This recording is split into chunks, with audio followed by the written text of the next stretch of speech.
The champagne was already chilled when Richard Pembroke pulled me aside at his New Year's Eve party. He didn't smile. He didn't offer me a drink. He just looked at me with those cold gray eyes and said the words that would change everything. "Trevor, we need to talk about your future at Penrook Industries.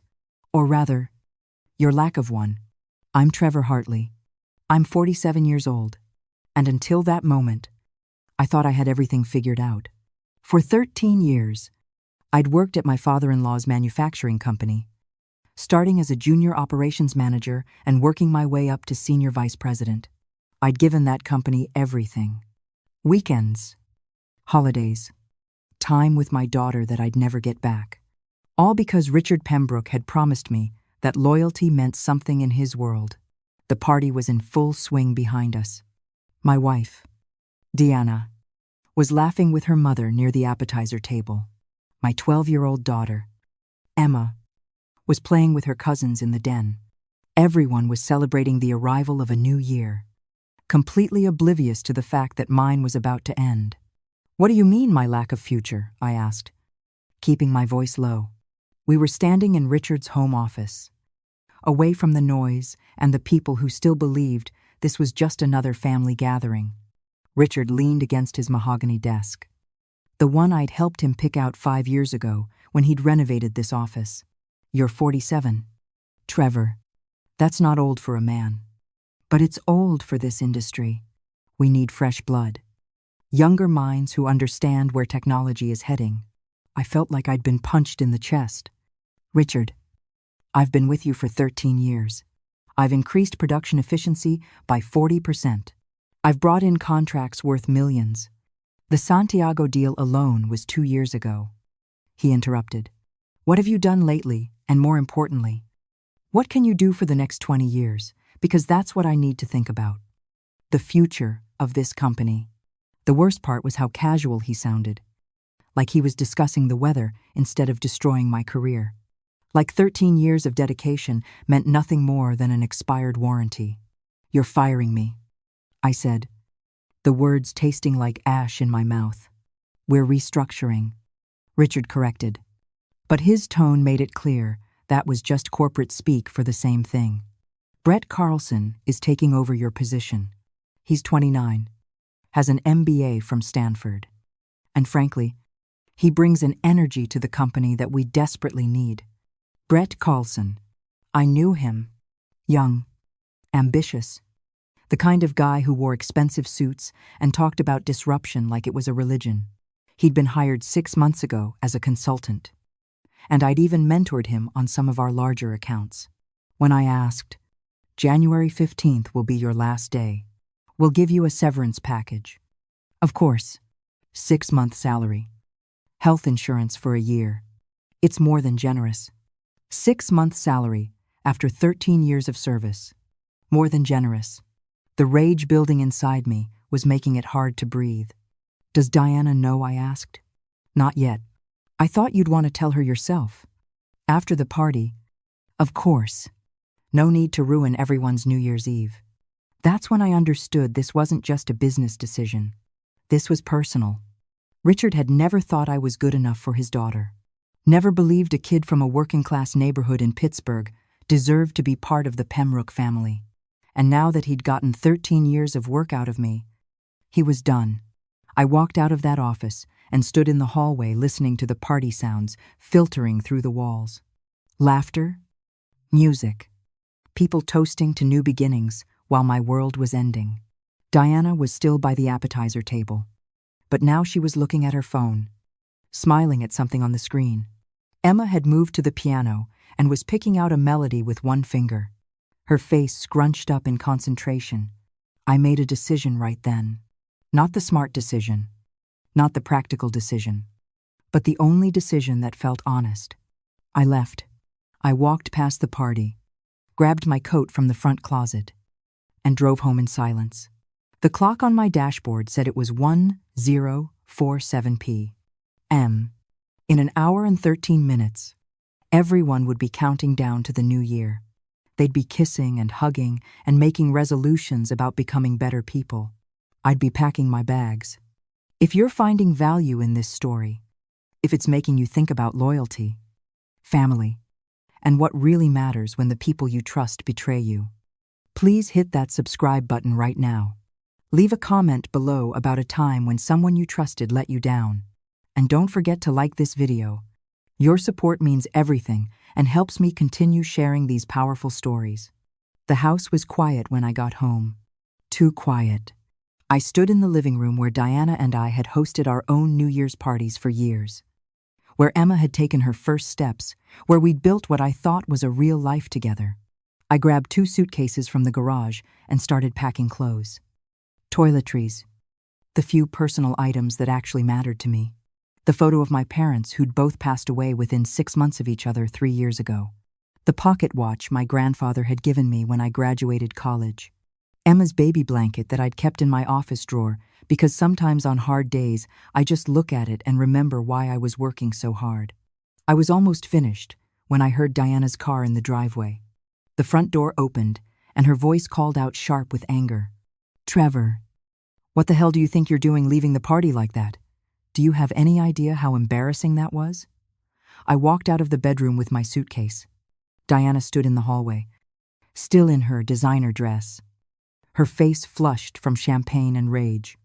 "Your father fired me," I said simply. She blinked. "What, tonight? Before you were all toasting to the new year." He pulled me into his office and told me I'm being replaced by Brett Carlson. I'm too old. Apparently, not useful anymore. Diana's expression shifted, but not in the way I expected. Not shock, not outrage on my behalf. Just calculation. Like she was trying to figure out how this would affect her. "Trevor, I'm sure there's been some misunderstanding. Dad wouldn't just. He did. January 15th is my last day. 6-month severance and a handshake. That's what 13 years gets you in the Pembroke family. Well, maybe if you'd been more proactive about learning new technologies. Brett has all these ideas about automation and AI integration. Maybe Dad just thinks I held up my hand." Stopping her mid-sentence. Don't defend him. Don't make this about me not being good enough. I gave that company everything. Diana, everything. So, what are you doing packing? Where do you think you're going? I don't know. I admitted, but I'm not staying here.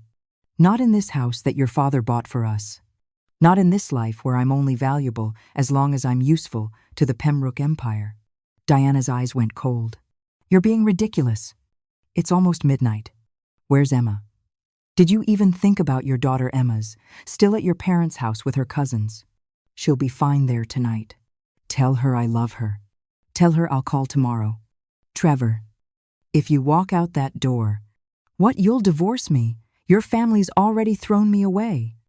Diana, what else is left? I picked up my suitcases and walked past her. She didn't try to stop me. She just stood there in the hallway, her champagne glass from the party still in her hand, watching me leave like I was a stranger she'd never really known. The clock in my car said 1:1:38 p.m. When I started driving, I didn't have a destination. I just drove, watching the streets of our suburban neighborhood give way to the highway, then to the older part of town, where the bus station sat like a relic from another era. I parked in the nearly empty lot and sat there staring at the building.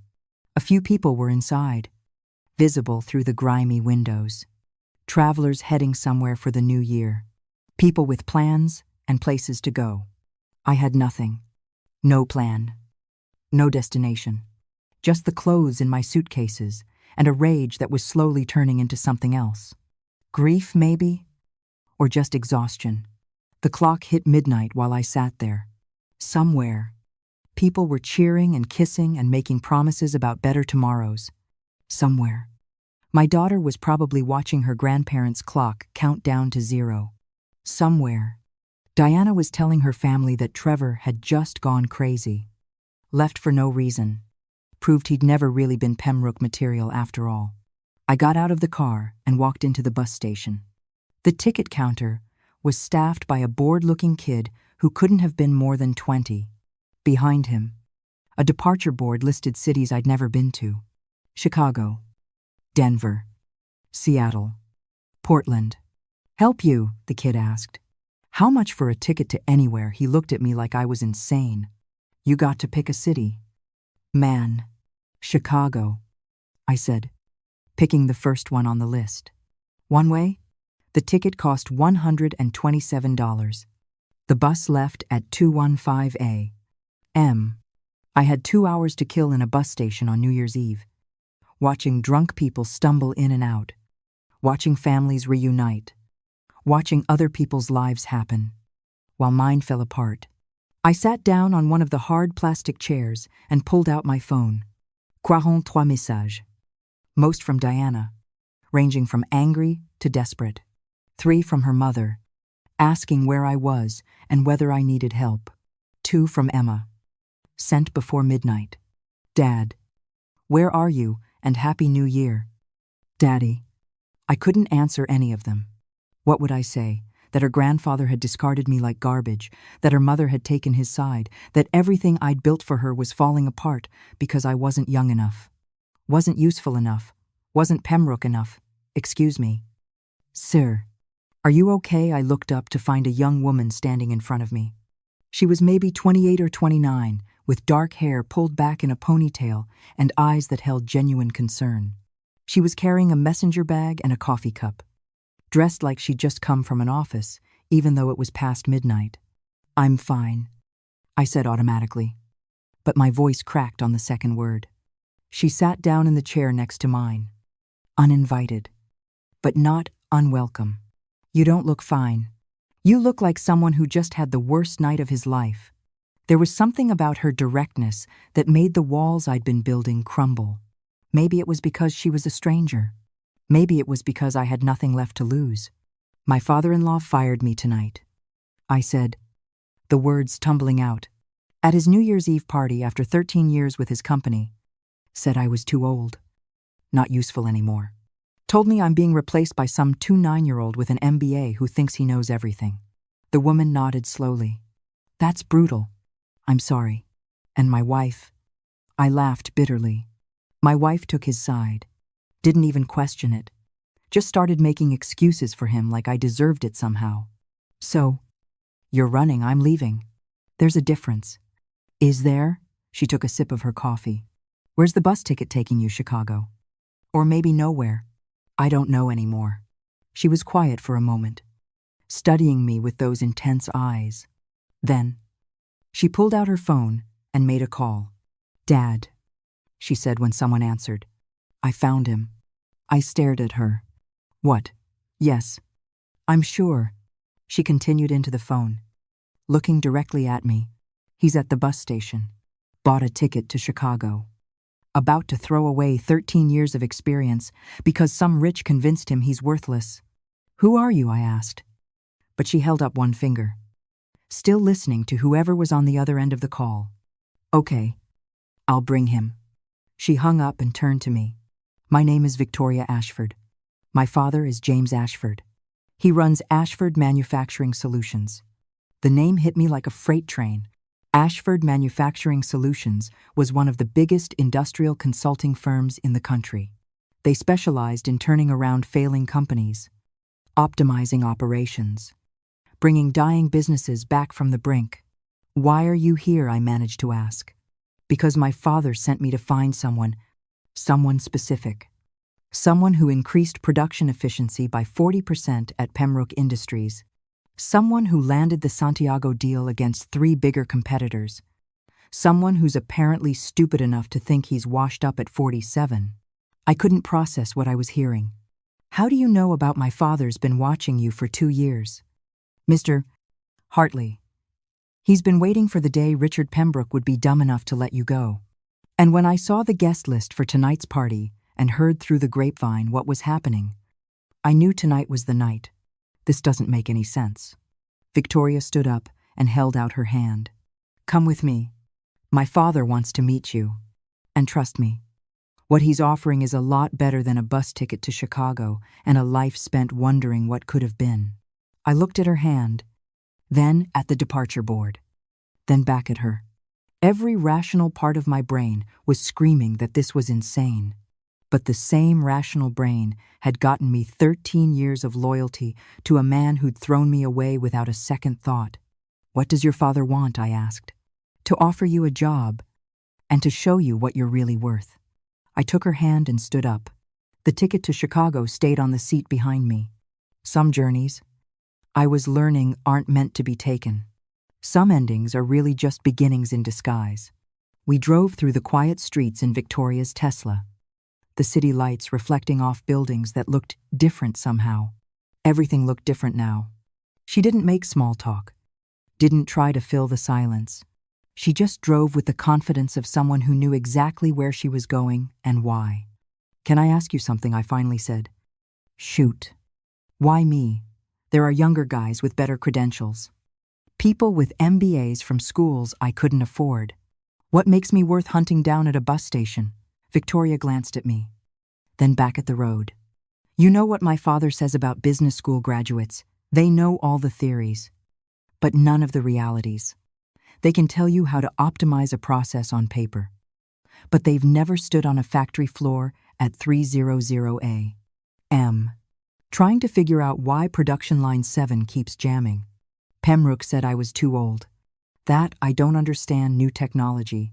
Pembroke is an idiot who inherited a company his father built. You want to know what real leaders recognize: experience, wisdom, the ability to solve problems that don't have neat textbook answers.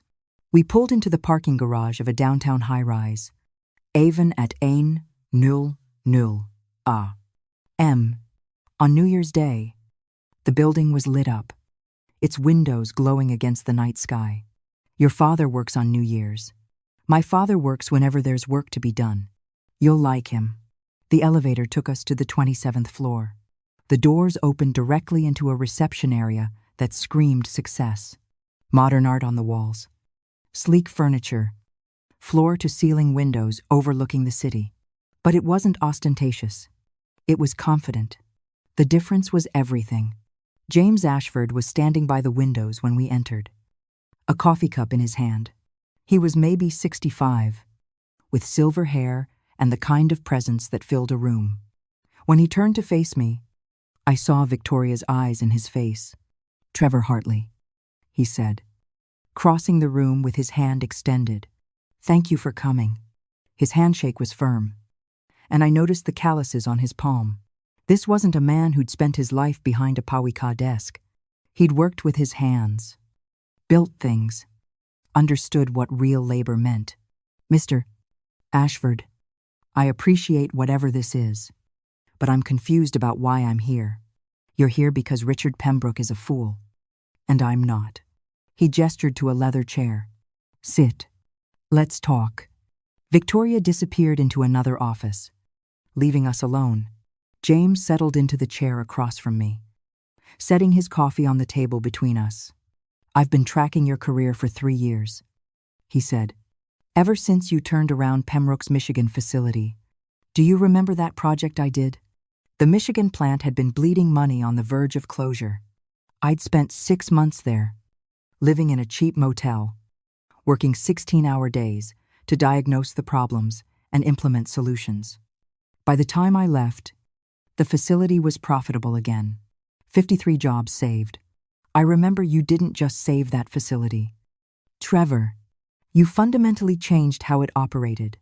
You listened to the floor workers, the people who actually made the products, and you implemented their suggestions.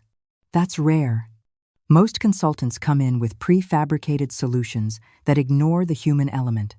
Thank you. But I'm not finished." James leaned forward. "After that, I watched you handle the Santiago deal. 3 bigger companies bidding against you, all of them offering lower prices. But you didn't just sell products. You sold relationships. You understood what Santiago needed, not just what they were asking for." "Mr. Ashford, why are you telling me this?" "Because I want you to run my operations division.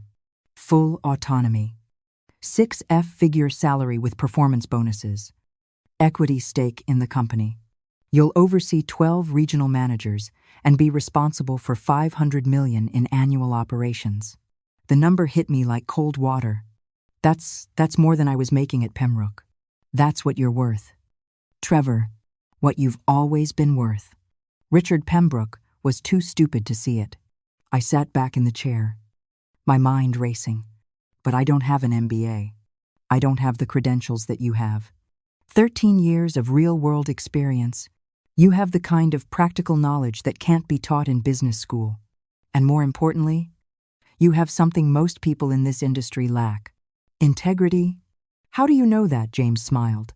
Because when the Michigan facility was turning around, you could have taken all the credit, written a report highlighting your brilliance, made yourself look like the hero. Instead, you wrote a 40-page document crediting the floor workers by name, explaining their contributions in detail. That report crossed my desk. That's when I knew you were different. I felt something strange happening in my chest. Hope, maybe. Or just the first breath after being underwater too long. What would I actually be doing? Fixing broken companies. We consult for businesses that are failing. And your job would be to figure out why and implement solutions. It's high pressure, high stakes work. You'll travel, work long hours, face impossible problems. But you'll also change lives, save jobs, build something that matters. It was everything I'd wanted to do at Pembroke, but never been allowed to. Richard had kept me in operational roles, managing existing systems rather than transforming them. When would I start? January 2nd. Tomorrow. Your daughter, he paused. Emma. Right, she's 12. The fact that he knew my daughter's name should have been creepy, but somehow it wasn't. It was thorough. It showed he'd done his homework. How do you know about Emma? Because I make it my business to know about the people I hire. You're divorced. I will be soon. James nodded. Then you'll need flexibility for custody arrangements. We can work from home 2 days a week. You'll have full control over your schedule as long as the work gets done. This seems too good to be true. It's not. It's just what happens when someone recognizes your value instead of exploiting it. I looked out the windows at the city below. Somewhere out there, Diana was probably calling her father, telling him I'd left. Emma was probably crying, wondering why her dad wasn't there when she woke up on New Year's Day. Richard Pembroke was probably already planning how to spin my departure as a resignation rather than a termination. What about Pembroke Industries? I asked. Won't there be a conflict of interest? James laughed. Richard Pembroke has been undercutting his competitors for years, making it impossible for smaller companies to survive. I don't do business with men like that, and neither will you anymore. So, this is also about taking him down. This is about giving you the career you deserve. If it happens to show Richard what a mistake he made, that's just a bonus. Victoria returned with a folder. Contract, she said, setting it on the table. Standard non-compete benefits package. Equity details. Read it.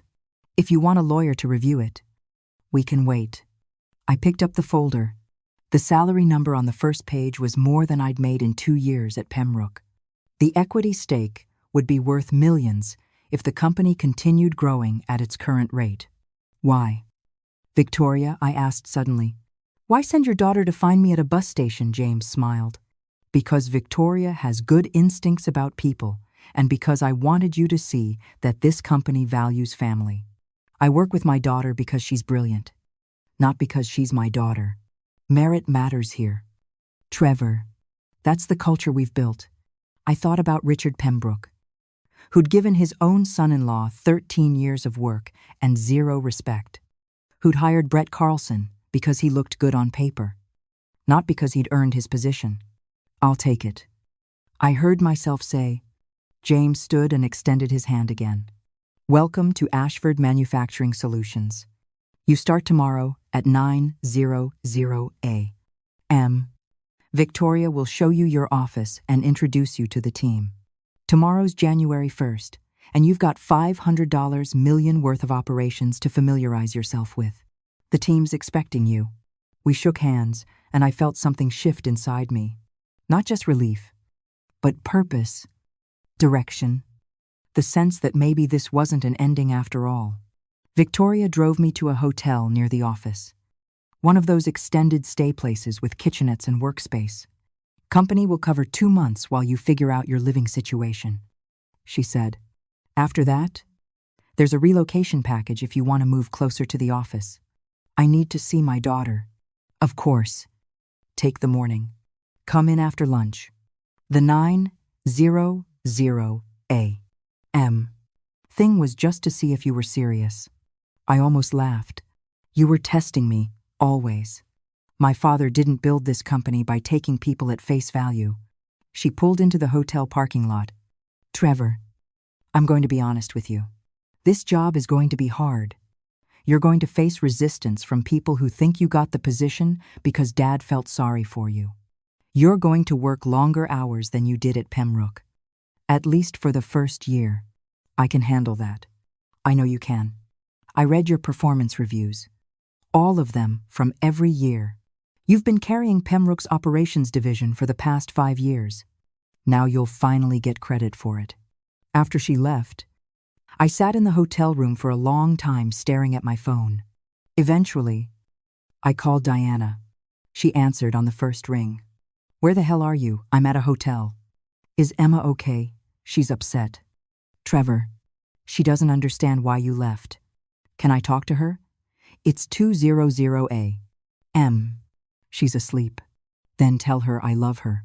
Tell her I'll pick her up tomorrow afternoon and we'll go to that pizza place she likes. Diana was quiet for a moment. What are you doing? Trevor, are you having some kind of midlife crisis? I'm taking a new job. A new? You haven't even officially left Pembroke yet. You can't just, I can. Diana, your father made it very clear tonight that I'm not valuable to him anymore. So, I found someone who recognizes what I'm worth. This is insane. No. Staying with a company that treated me like garbage would have been insane. This is me finally respecting myself enough to leave. Emma needs stability. She needs her father to not be running around making impulsive decisions. Emma needs her father to show her that you don't let people treat you like you're disposable. I'll call her in the morning. I hung up before Diana could respond. Then I turned off my phone and fell asleep for the first time in months without that weight on my chest. The next morning, January 1st, I woke up at 6:00 a.m. Not because an alarm went off, but because my body was used to early mornings after 13 years of conditioning. I showered, put on one of the suits I'd packed, and looked at myself in the mirror. The man staring back looked different. Somehow, lighter. Like he'd put down a burden he'd been carrying so long he'd forgotten what it felt like to stand up straight. I turned my phone back on. 72 messages. I ignored most of them and called Emma's number directly. Daddy. Her voice was small, worried. Hey, sweetheart. I'm sorry about last night. Mom said you quit your job and left. She said you might be moving away. I didn't quit. Baby. Grandpa Richard fired me, but I got a better job. A really good one, and I'm not moving anywhere without you. Promise I promise. How about I pick you up at noon, we'll get pizza and ice cream, and I'll tell you everything. Can I stay at your new place tonight? I looked around the hotel room. It wasn't much, but it was mine. Absolutely. Pack your overnight bag. After I hung up with Emma, I called my lawyer. His name was Martin Cross, and I'd used him for some contract work at Pembroke. He answered despite it being New Year's Day. Trevor, everything okay.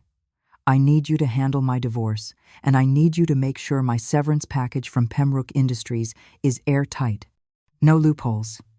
No clauses that could hurt me later. Diana finally did it. Her father did it. Long story. Can you help already drafting the paperwork? I'll have something for you to review by Friday. At noon, I drove to Richard Pembroke's house. My hands were steady on the steering wheel, my mind clear. Diana met me at the door with Emma standing behind her. Backpack ready. We need to talk about this. Diana said. No, we don't. Martin Cross will be contacting you about the divorce proceedings. You can talk to him. Trevor, you're being childish. I'm being honest. For the first time in 13 years, I'm being completely honest about what I want and what I deserve. Emma pushed past her mother and hugged me. I missed you. Daddy, I missed you. Too. Sweetheart, let's go get that pizza. As we drove away, Emma was quiet for a while. Then she said, "Is this because of what Grandpa Richard said to you? You heard that I heard Mom and Grandma talking about it this morning.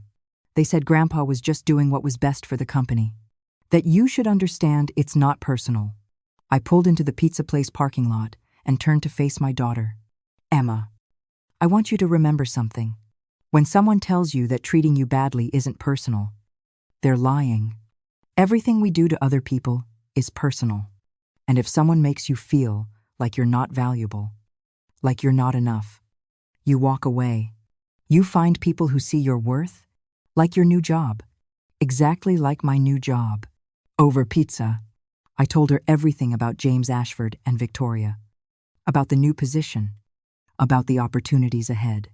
Emma listened with the kind of serious attention she usually reserved for her favorite books. "So, you're going to help other companies?" she asked. "I'm going to fix broken things, make them better. That's what you always did at Grandpa's company." "Yes, but now I'll get to do it my way. And I'll get to spend more time with you." Emma smiled. The first real smile I'd seen from her in months. "Good. I like it when you're home." That night, Emma fell asleep on the hotel room's pull-out couch while watching a movie. I sat at the small desk reading through the contract James had given me. Every clause, every benefit, every responsibility. It was legitimate. It was real. It was everything Pembroke had promised, but never delivered. My phone buzzed with a text from Victoria. "Tomorrow's going to be intense. Rest up and congratulations on making the right choice." I typed back, "Thank you for everything." Her response came quickly. "Thank my father. I was just the messenger. But for what it's worth, I'm glad you're joining us. We need people who actually give a damn." The next morning, I dropped Emma back at Diana's before heading to Ashford Manufacturing Solutions. The office was busy, despite it being January 2nd. People moving with purpose through the modern space. Victoria met me at the elevator. Ready, as I'll ever be. She led me through the office, introducing me to team members whose names I tried desperately to remember. There was Marcus, the logistics coordinator who'd been with the company for 8 years. Sarah, the operations analyst who'd graduated from MIT at 19. David, the regional manager who'd turned around 3 failing facilities in 2 years. Everyone was young, talented, and completely focused on the work.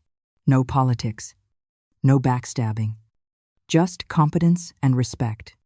My office was on the 27th floor, with windows overlooking the city. It was 3 times the size of my office at Pembroke with a proper desk, comfortable furniture, and enough space to actually think. "Team meeting in 30 minutes, Victoria said. "You'll present your approach to operations management. Dad wants to hear your philosophy before we assign your first project." That's fast. That's how we work here. Slow is expensive. Fast and smart wins. The meeting room was packed. 23 people. All of them staring at me with various expressions of curiosity and skepticism. James sat at the head of the table, looking calm and expectant. "Everyone, this is Trevor Hartley. He's taking over Operations Division." "Trevor, the floor is yours." I stood up, my heart pounding. This was it. The moment where I either proved I deserved this opportunity or confirmed everyone's suspicions that I was just a charity case. I'm not going to pretend I have all the answers. I began, but I've spent 13 years learning what works and what doesn't in manufacturing and operations. And the biggest thing I've learned is this: you can't fix a company from a boardroom. You fix it from the floor. Marcus leaned forward, interested. "What do you mean, I mean?" "The people actually doing the work know more about what's broken than any consultant ever. Will, my job isn't to come in with prefabricated solutions.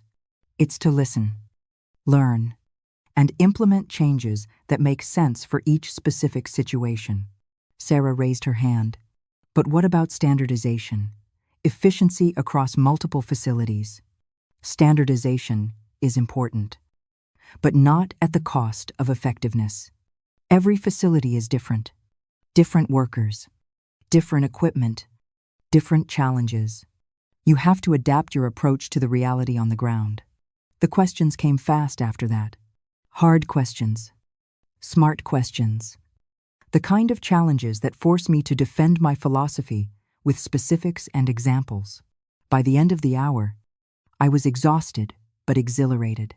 James nodded approvingly. Your first assignment is the Cleveland facility.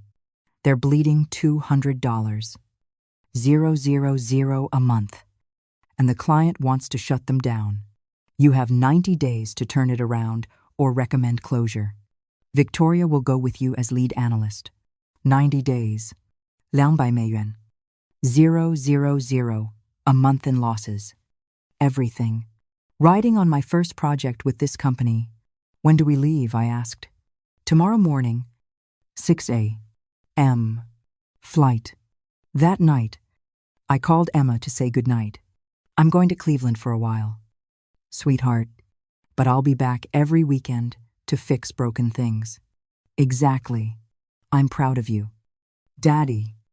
Those 4 words meant more than any salary, any title, any validation from James Ashford. My daughter was proud of me. That's what mattered. The Cleveland facility was worse than I expected. Outdated equipment, demoralized workers, management that had checked out months ago. But it was also exactly what I'd been trained for.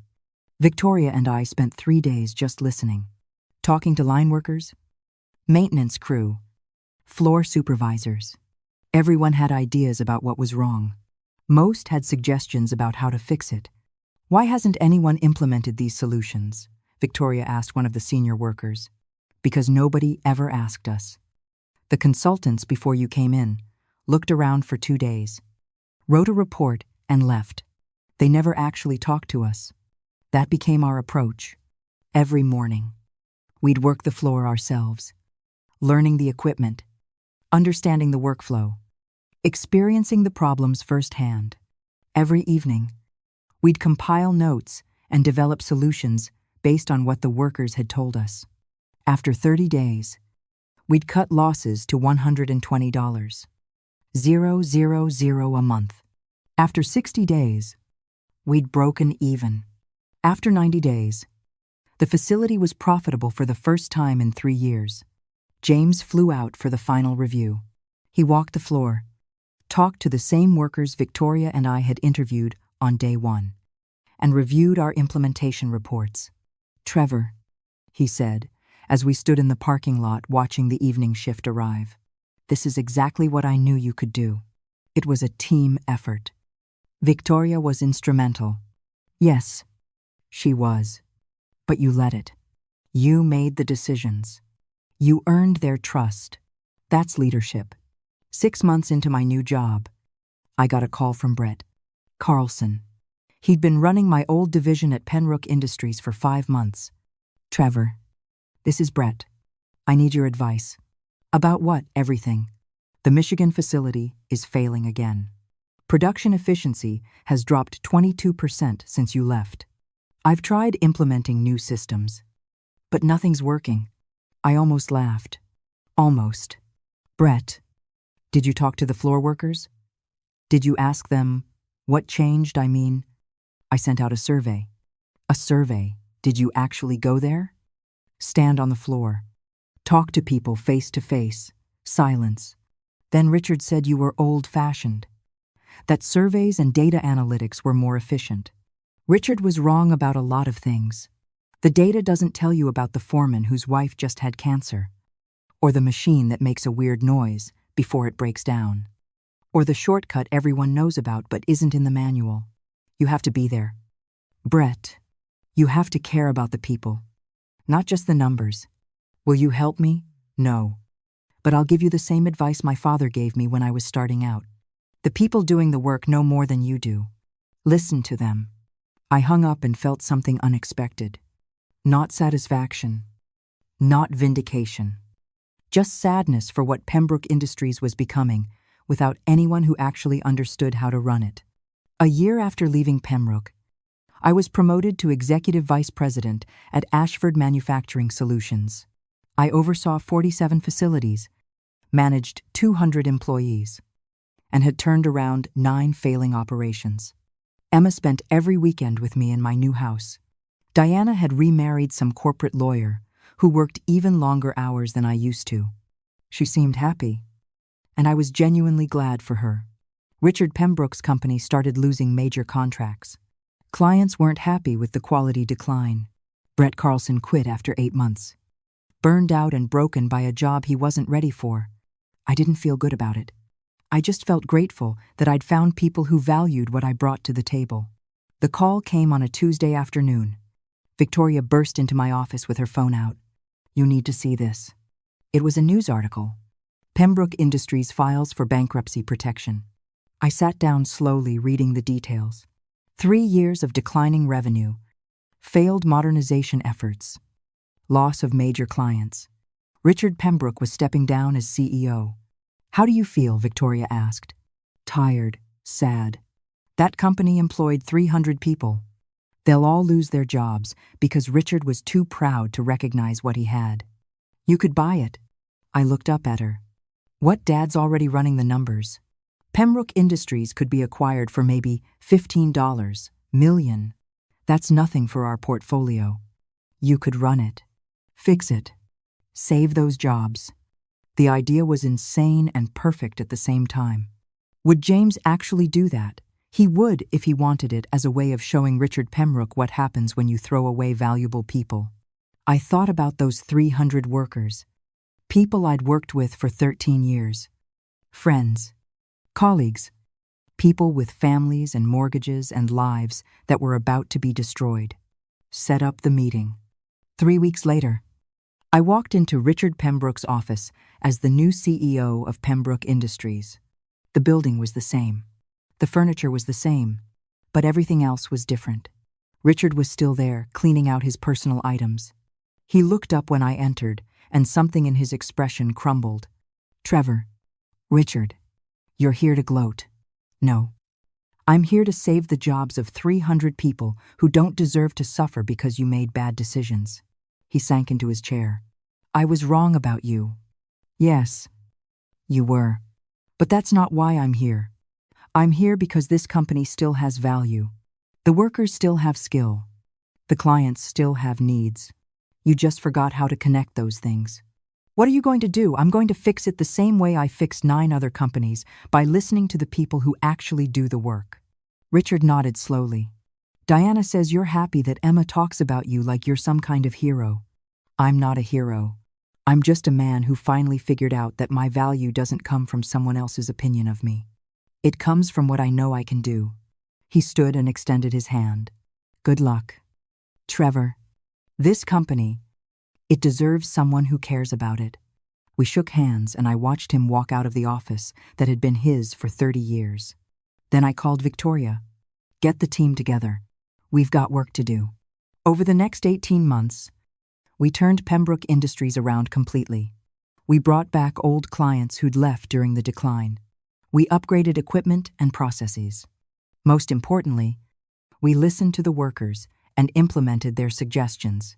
Emma was 14 now, old enough to understand what had happened, old enough to see her father build something real. She started coming to the office on weekends, watching how we operated, asking smart questions about business and leadership. "Dad," she said one Saturday afternoon as we were reviewing production reports, "why do you think Grandpa Richard couldn't do what you're doing? Because he inherited the company. He never had to build anything himself. He never learned that respect is earned, not given." "Do you hate him?" "No. I feel sorry for him. He had something valuable and didn't recognize it until it was gone. That's true for the company and for me." Victoria knocked on my office door. "Family meeting. Dad wants everyone." At Ashford Manufacturing Solutions headquarters, James gathered the entire executive team, including me, his newest partner in the expanded business.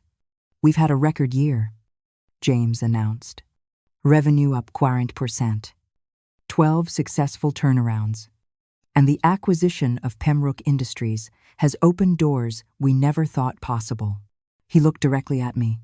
Trevor, you've exceeded every expectation.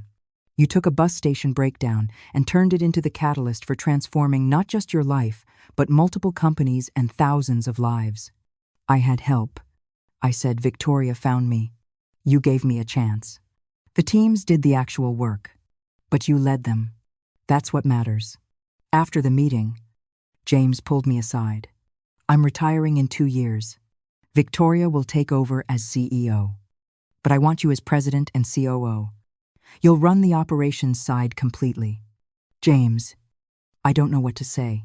Say yes, and remember that the man who told you that you were too old and not useful was just afraid of someone who actually knew how to do the job. I accepted. Of course.